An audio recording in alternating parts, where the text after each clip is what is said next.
A BCM, ela faz parte das nossas carreiras de uma forma indissolúvel, né? Acho que cada um de nós viveu essa associação, viveu os nossos eventos, viveu a nossa revista. A comunidade científica brasileira de engenharia mecânica, ela se desenvolveu de uma maneira muito expressiva nos últimos 30, 40 anos. A BCM nunca teve uma fase em que ela, por exemplo, e é muito comum acontecer, uma redução de atividade, muitas vezes desaparece, né? Nunca teve isso. A BCM sempre esteve ativa nesses 50 anos. Então eu acho que a BCM é a própria história das ciências mecânicas no Brasil. Assim como outras associações em outras áreas, ela nasceu no momento difícil, cresceu com dificuldade, hoje chega aos 50 anos uma senhora bastante inteira, né, digamos assim. Ela está robusta e todos nós temos que nos orgulhar disso. Hoje, a BCM é grande nas suas realizações.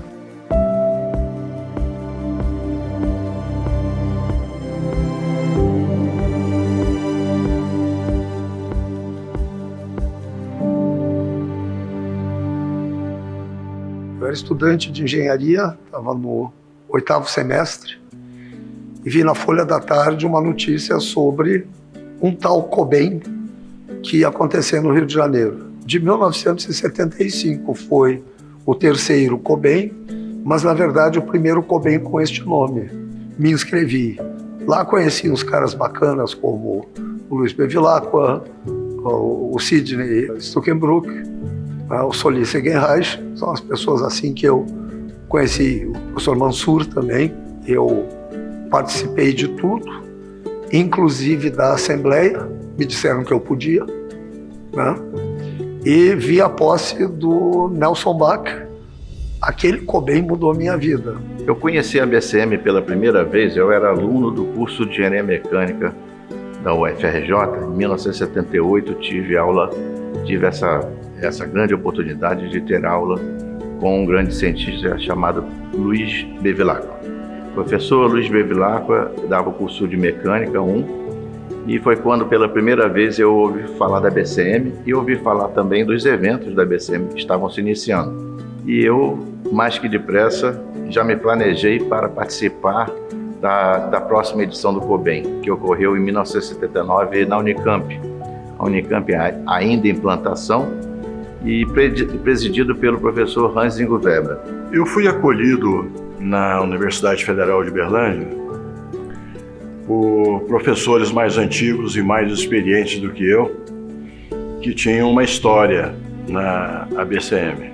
E, portanto, logo de imediato, o professor Enner insistiu comigo que eu me filiasse e logo em seguida que eu me candidatasse a membro do conselho. E isso aconteceu muito rapidamente. Era chefe de departamento de engenharia mecânica e fui eleito muito jovem, talvez até um pouco prematuramente.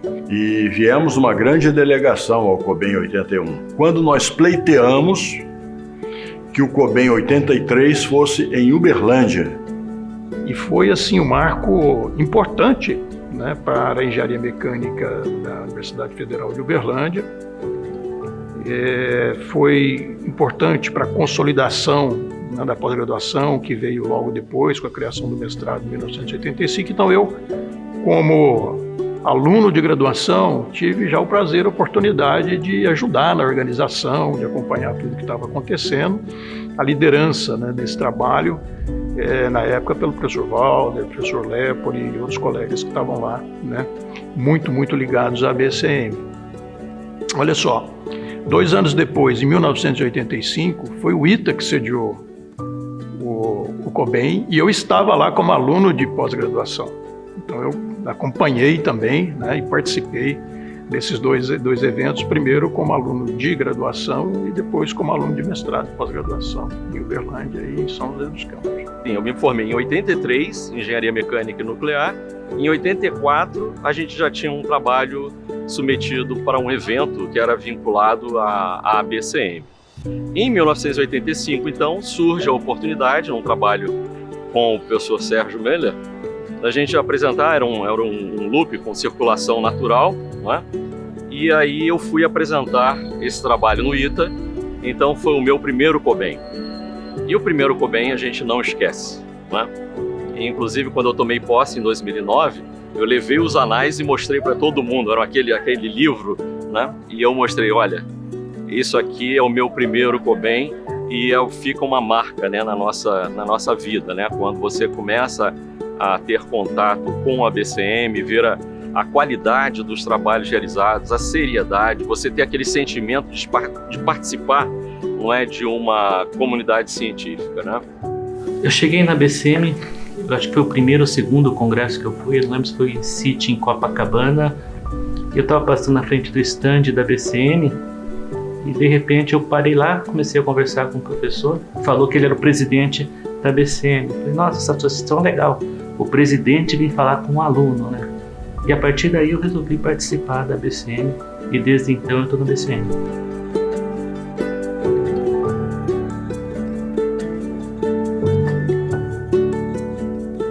Eu retornei do doutorado em 85, eu cheguei exatamente quando o COBEM em 85 estava sendo realizado no ITA, né, coordenado pelo ITA. Então foi uma sensação muito boa de chegar já no país, retornando ao país.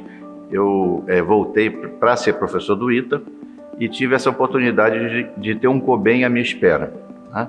E já no COBEM foram feitas as primeiras reuniões para se lançar um novo congresso, que seria o ENCIT, o Encontro Nacional de Ciências Térmicas. E eu já me engajei nessa comissão, já comecei a colaborar desde aquele momento. E no ENCIT, no primeiro ENCIT, né, que foi realizado no Hotel Sheraton, lá no Rio, eu tive a oportunidade, então, de ser convidado a assumir a secretaria do Comitê de Ciências Térmicas. E trabalhei nesse comitê pelo menos até o ano 2000, se não me falha a memória. Em 1999, eu recebi uma ligação do professor Hans Weber sugerindo o meu nome para a presidência da ABCM, o que me pegou de surpresa, mas era um momento difícil também para a ABCM. Havia muitas divergências internas, dentro da própria diretoria anterior havia divergência, então eu acho que meu nome foi escolhido para exatamente ser um mediador, para exatamente poder diplomaticamente tratar esse problema e reafirmar a nossa associação.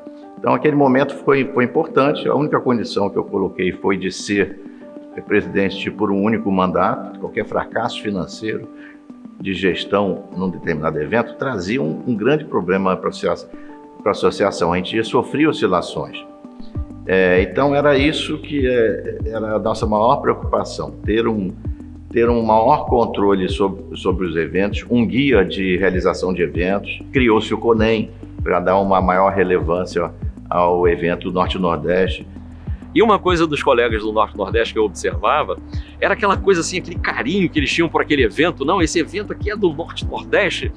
Mas aí, num determinado ano, ele passa a se chamar nacional, né? Passa a se chamar de CONEM. Então, o COBEM deixa de se chamar Congresso Brasileiro, né, para ser um congresso internacional da associação, e o Congresso Norte-Nordeste passa a se chamar Congresso Nacional de Engenharia Mecânica. Então, tivemos aí o COBEM 2001, em que eu tive a grande alegria de atuar como presidente do COBEM. E aqueles que já fizeram isso, aqueles colegas da engenharia mecânica brasileira que tiveram a oportunidade de presidir o COBEM, certamente carregam para a vida uma saudade, uma lembrança muito própria, muito especial e uma satisfação enorme. É um trabalho de continuidade. Essa é uma coisa muito, muito bacana que eu vejo na associação, né? Quem assume tem a intenção de dar continuidade.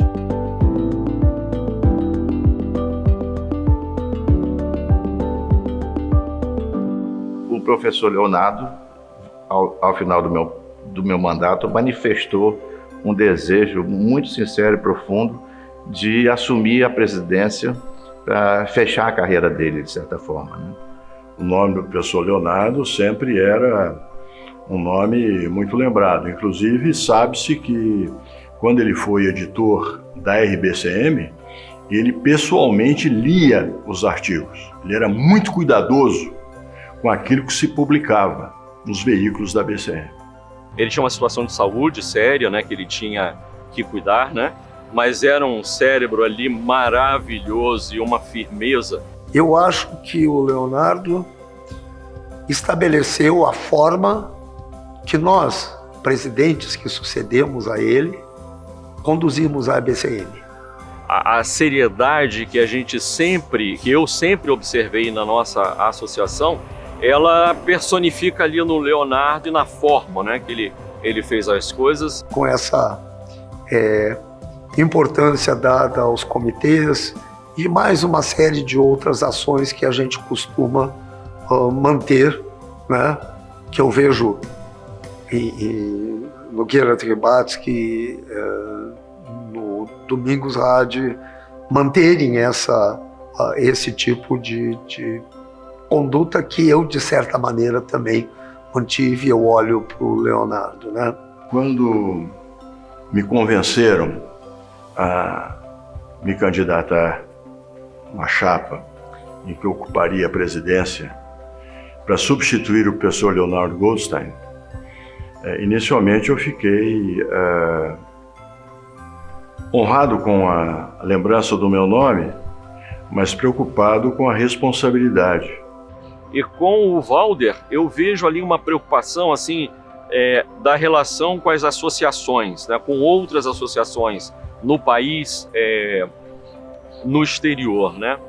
E um trabalho também bacana, ele sempre me convidava, né, para participar dessas coisas, né, como vice-presidente, a aproximação com os órgãos de fomento, né?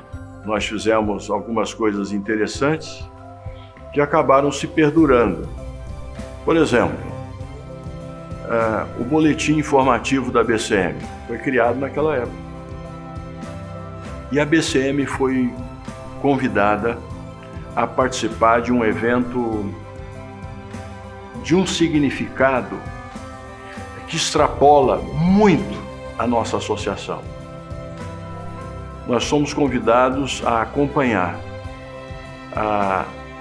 o American Institute of Aeronautics and Astronautics a irmos na Fazenda Cabangu, em Minas Gerais, perto de Barbacena, local de nascimento do Santos Dumont, e lá colocar uma placa assinada por essas duas instituições, a que eu acabo de mencionar e a BCM. Eu tenho amigos muito queridos no Rio Grande do Sul, na Universidade Federal do Rio Grande do Sul, né? E aí, os colegas do Rio Grande do Sul fazem essa proposição, né, de organizar ali o COBEM. Claro que isso ocorre num período, né, anterior, já tinham organizado outros eventos aqui, e aí a gente começa, né? Logo quando eu vou entrar na presidência, eu tenho dois amigos queridos, né, organizando o COBEM, e foi uma coisa maravilhosa. O COBEM 2009 foi uma experiência extraordinária para nós aqui todos. Teve uma coisa no COBEM, era a questão da escolha da data. Nós fizemos o COBEM ali, novembro, dezembro é a época que a gente faz. Em novembro, inicia um evento que eu acho que é o mais importante período lá em Gramado, que é o Natal Luz. E nós tínhamos 2 semanas que estavam disponíveis, que nós tínhamos todo o centro de evento disponível para nós em novembro.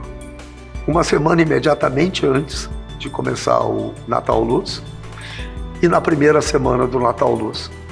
Então, muito bem, arriscamos e nós fizemos o evento na primeira semana do Natal Luz. que deu para nós e para muitas das pessoas que vieram, tá? Comentários maravilhosos a respeito de todo esse belíssimo astral que foi aquele COBEM. Ao longo de toda a minha trajetória, não é uma questão de forçar numa determinada situação, né? Mas quando eu tive essa oportunidade de compor, né, de conversar com as pessoas para a gente poder fazer uma chapa, eu coloquei duas condições para mim, né? Uma de ter uma mulher, não é só o fato de ser mulher, né?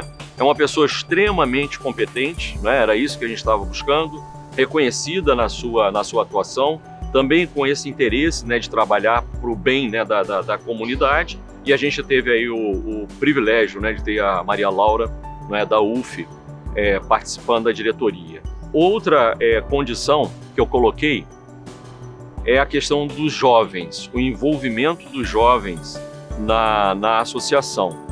Em uma dessas idas ao Rio de Janeiro, o Antônio diz assim: pois é, Sérgio, você vê, a nossa página da internet está muito desatualizada. E começamos a conversar a respeito da página, como seria, o que seria uma página moderna, etc. E foi ao final da gestão do Antônio, tínhamos uma página bonita na internet, funcional. A informatização da sede, que depois leva à questão do portal. Nesse contexto também, a digitalização dos documentos. A nossa preocupação é que nós tínhamos esses nossos tesouros lá, antigos, e que estavam apenas em papel, né? A situação financeira da associação, né, por alguns momentos ali, esteve muito difícil. A gente teve que se desdobrar quando eu passei para o professor Sérgio Miller, né, a presidência. O professor Bevilacqua, ele estava na Assembleia. E quando ele passou do meu lado, ele falou: puxa, você deixou uma boa situação.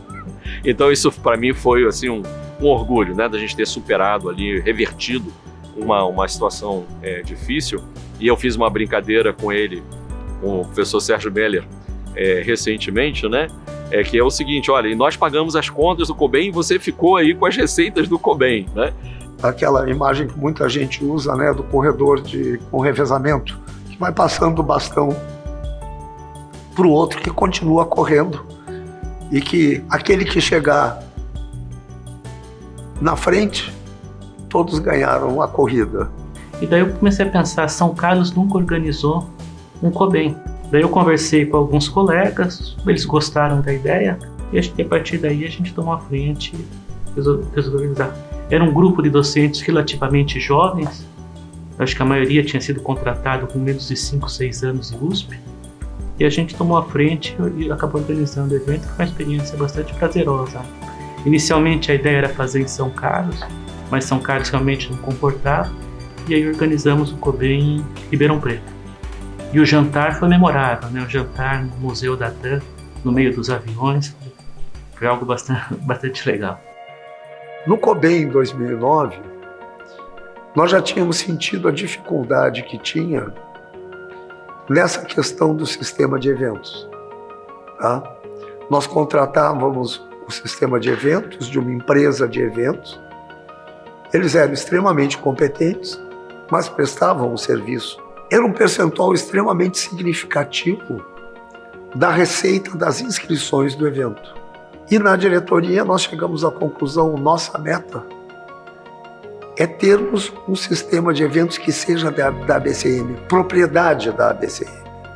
E transpusemos aquela página bonita da gestão do Silva Neto, transpusemos para um portal, para a forma de um portal, onde cada um dos membros pode entrar, ver seu status, puxar o boleto, fazer os pagamentos e, junto com isso, acoplado a este portal, o sistema de eventos.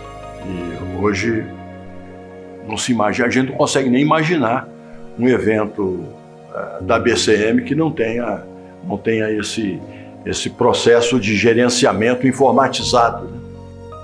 Uma das coisas assim que eu mais gostei de fazer durante a minha gestão foi o CREEM.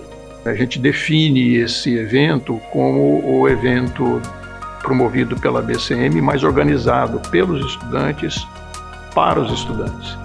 Então, assim, a preparação, talvez seja a iniciativa da BCM mais importante, pelo menos do meu ponto de vista, para a formação, a preparação das novas gerações. Ao final da gestão, nós propusemos a criação do Programa de Bolsas de Iniciação Científica, que entregamos ao Gerhard para ele operacionalizar, porque já não tinha mais como fazer aquilo no final da gestão. E o programa, eu acredito que é um sucesso e está rodando até hoje. E é uma maneira da ABCM retornar à sociedade o que ela recebe da sociedade. E o apoio a jovens pesquisadores é uma maneira de realizar esse trabalho. Naturalmente que o Luiz Mauro seria o nome indicado, né? Mas eu já sabia que o Gerhard tinha desejo e tudo, né? Eu não houve negociação nenhuma. O Luiz Mauro, ele me falou que ele era um cara de bastidor, ele não era um cara de estar à frente. E ele falou que apoiava a minha candidatura totalmente, apoiou durante os 4 anos que eu esteve à frente da BCM. A mesma coisa em relação ao Leonardo, que estava na diretoria anteriormente ao período que eu fiquei. O passo importantíssimo que eu acho que foi definir quem seria o diretor científico.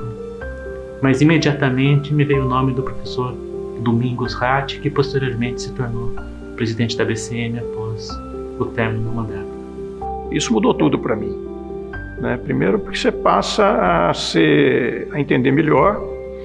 E eu estava pensando também outro dia, esse era a função que mais cabia para mim. E eu fiquei muito motivado e, como eu disse, assim, eu tenho sempre esse agradecimento. Foi o Gerhard que me deu essa oportunidade. A sede era uma ideia que algumas diretorias anteriores já tinham pensado, né? Mas o que ocorreu? A quantidade de recursos não era suficiente para a aquisição da sede. Porque para comprar algo assim, é necessário que a sede seja representativa da importância da associação. E nesse local, se nós recebemos qualquer colega internacional ou de outra associação científica no país, gestor de agência de fomento que queira visitar a BCM, ele será recebido num local à altura da nossa associação e das nossas tradições. Decidimos comprar essa sede e foi comprada a sede. O segundo passo foi a reforma, né? O problema é que durante a reforma surgiu pandemia. Na presidência da BCM, a única reunião que eu pude presidir aqui foi a última do meu mandato, né? Após disso, uma diretoria nova assumiu a presidência. Mas foi um prazer enorme poder deixar isso para as diretorias que vieram depois e para toda a BCM. Eu senti que faltava documentar a história da BCM. E alguns ex-presidentes, pela idade, talvez daqui a alguns anos a gente não podia ter mais essa história contada por eles. Aí veio a ideia de criar esse vídeo. Uma vez estabelecida a diretoria decidido, quem seria a pessoa a coordenar esse processo? Imediatamente veio o nome do professor Sérgio Miller. Pelo conhecimento da história da BCM, por conhecer esses ex-presidentes da BCM e também pelo próprio amor que ele demonstrou pela associação no tempo em que eu convivi com ele durante a presidência da BCM. E o bacana daquele vídeo, né, como foi editado depois, né, nós temos horas de entrevistas, foi encontrar a história da revista, contada, parecia um jogral ao final, como ficou o Luiz Bevilacqua falando, o Sidney falando e o Arno Blas dizendo, e ao final eu não tinha orçamento porque o dinheiro tinha ido para a revista e tal, e como ela foi feita e tudo mais, né? Eu acho que a nossa revista é o nosso patrimônio. Eu acho que talvez seja, junto ao COBEM, sejam os dois patrimônios mais importantes, os dois produtos mais importantes da nossa associação. Embora a gente sempre quisesse que autores internacionais publicassem na nossa RBCM, era uma revista limitada, publicada ainda naquela época em língua portuguesa. Em 2007, a gente entra na Web of Science, né, para você ver a qualidade, né, do trabalho que era feito aqui dentro do Brasil, né, com as nossas forças ali, né. A revista, no momento que ela assume esses contornos internacionais, era preciso que ela fosse indexada. Então, evidentemente, os nossos editores da época, eles se empenharam fortemente com o apoio da diretoria para que isso acontecesse. O professor Arruda, né, o diretor científico, né, da BCM, na minha gestão, ele traz a Mariana Biogoni, né? Ela é a editora da Springer. Aí o que ela falou? Nós fizemos um mapeamento das revistas aqui no Brasil e a revista da BCM é uma das revistas que apareceu e que nós temos interesse. E isso se materializa ali no final de 2012, né, como um acordo de cooperação para a publicação. A revista é uma revista da BCM, publicada pela Springer. Quem lê, não é, o acordo, ele vê que todo o conteúdo científico, os editores, essas eram as principais preocupações que a comunidade, não é, colocava. A associação é que cuida dessa parte. No final de 2014, eu recebo uma carta da Springer que iria me pagar royalties por aquele ano. Era uma fração muito pequena daquilo que eu havia pago a Springer no começo do ano. Mas eu digo, olha só, né? Que surpresa. Os royalties têm sido muito, muito importantes para a BCM. E os valores que a gente recebe, que são substanciais, traduzem a importância do journal da BCM para a própria Springer. Então, os interlocutores da Springer nunca deixam de dizer, olha, nós estamos muito satisfeitos com o journal.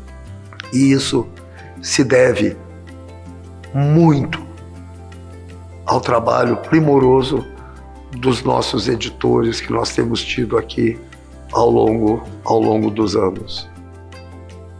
No final da segunda gestão, né, segundo mandato do Gerd, a gente conversando, né, sobre a sucessão, né, ninguém falava nada. Até que um dia eu perguntei, e aí, pessoal, com relação à sucessão, a diretoria vai ter alguém, né, que vai se candidatar? Aí ele falou, ele e o Léo Alves falaram, sim, vai ter, você. Eu te juro que eu não tinha pensado. Nós fizemos aí, ao longo desses 2 mandatos, alguns avanços, mas eu nunca deixo de ter em mente que esse é um trabalho coletivo. A BCM, ela tem uma característica muito interessante. Primeiro, os presidentes todos se conhecem muito bem, todos se comunicam muito bem, então a informação é passada, as ideias são passadas de uma forma quase que natural. Além disso, nós temos também aquela atuação do Conselho e atuação da Assembleia que traz muitas ideias. Então, as realizações, as ideias, elas são bastante coletivas, elas são bastante colegiadas. Muitas das coisas vêm dos associados, não é só a diretoria que fica, né, criando, né, caminhos, nós também criamos caminhos, oportunidades para os nossos associados, mas os próprios associados, né, não é aquela coisa, o que a BCM vai fazer para mim, o que eu vou ganhar se eu me afiliar, não. é ao contrário. Eu vi isso acontecendo, né? E continua acontecendo. A gente está realmente sedimentado, a gente está numa situação que eu acho que nunca estivemos antes, né? Então, essa era a hora da gente fazer o planejamento estratégico do que a gente quer ser, o que a associação deseja ser nos próximos 20 anos. Quer dizer, o próprio período tem que ser discutido, né? Mas talvez um médio prazo e um longo prazo, algumas metas concretas que guiem as próximas diretorias.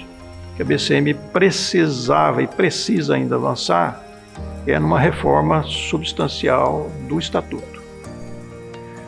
O Estatuto ele é praticamente o Estatuto original, de 1975. E de lá para cá, é natural, ele ficou anacrônico em várias coisas.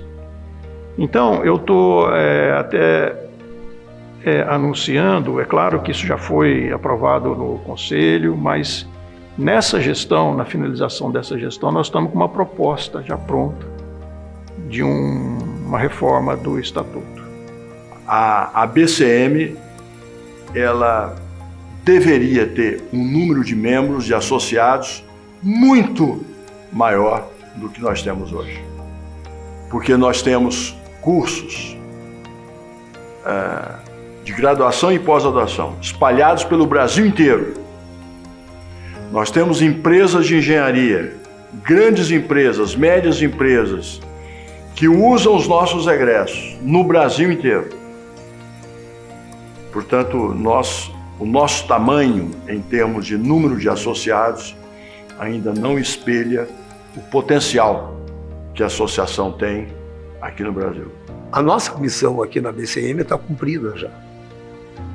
Nós estamos encerrando, muitos de nós encerrando as carreiras científicas, mas todos temos que ter consciência da finitude das nossas vidas, e é importante que os jovens vejam, olhem, não para nós como espelhos, mas vejam o exemplo de quão benéfica foi a Associação Brasileira de Engenharia e Ciências Mecânicas para nós, para nossas carreiras. Para nós, esses que chegaram um dia, semearam um pouco do que ela é hoje. É o nosso papel como professores. A gente forma as pessoas para que eles construam um mundo onde a gente vai viver, né? Então talvez a BCM também, né? A gente forma as pessoas para eles construírem o que nós seremos lá na frente. Eu tenho certeza que nossos pioneiros que estão aqui entre a gente, né? Eles têm essa visão, né? Pergunte ao professor Bevilacqua, né? Ou outros tantos, né? Que ainda, né, estão conosco. Olha, como é que vocês viam e como é que vocês viram, né? E aí os 50 anos deles já estão aqui, né? Chegaram. Nós não temos no nosso país muitas coisas que passaram a barreira dos 50 anos. Da natureza daquilo que nós estamos falando aqui, né? Associações científicas, iniciativas, projetos, ideias.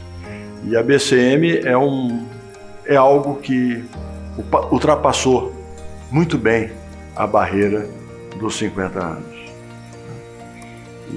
E ela tem uma história bonita pela frente. Eu acho que nós precisamos sempre, para as novas gerações, demonstrar orgulho da BCM. A engenharia, as ciências mecânicas têm no Brasil uma representação à altura daquilo que o país precisa e do seu tamanho em nível internacional. Um agradecimento profundo a todo mundo que se dedica a organizar um evento, todo mundo que se dedica a escrever um artigo e submeter para a revista da BCM, para os revisores que revisam os trabalhos da BCM, os nossos profissionais, né, que estão em nossa sede cuidando, né, de tudo, os nossos diretores, nossos representantes dos comitês. Olha a quantidade de pessoas, né, que se dedicam a organizar escolas, né? Aqui eu estou falando de memória, porque são tantas atividades, né? Então eu só posso ter um sentimento de admiração, né, e de gratidão.